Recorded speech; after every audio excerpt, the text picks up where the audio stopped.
बिस्मिल्लाहिर्रहमानिर्रहीम। Favourite food channel देखने वाले तमाम व्यूज़ को मेरी तरफ से अस्सलाम वालेकुम गाइस। आज हम आलू की ऐसी फ्राइज़ बनाने वाले हैं जो कि खाने में बहुत ही मज़े की बनती है और ये बिल्कुल एक नया तरीका है जिसको आप बनाकर बहुत इंजॉय करेंगे और खाने में भी आपको बहुत टेस्ट आएगा।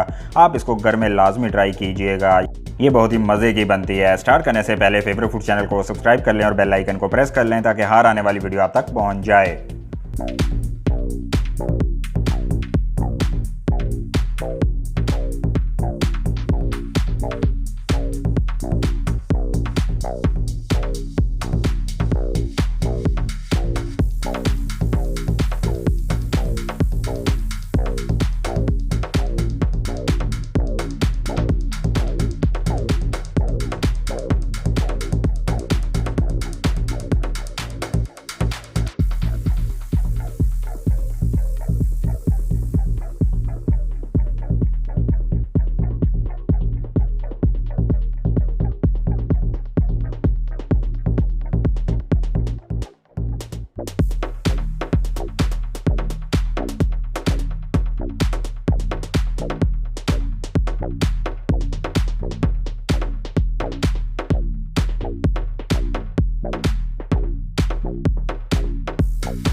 मैं उम्मीद करता हूं कि आज की वीडियो आपको बहुत ज़्यादा पसंद आई होगी। मुझे कमेंट सेक्शन में अपनी राय का इज़हार करके लाजमी बताइएगा। मज़ीद वीडियोस देखने के लिए फेवरेट फूड चैनल को सब्सक्राइब कर लें और बेल आइकन को प्रेस कर दें ताकि हर आने वाली वीडियो आप तक पहुंच जाए। टेक केयर, अल्लाह हाफिज़।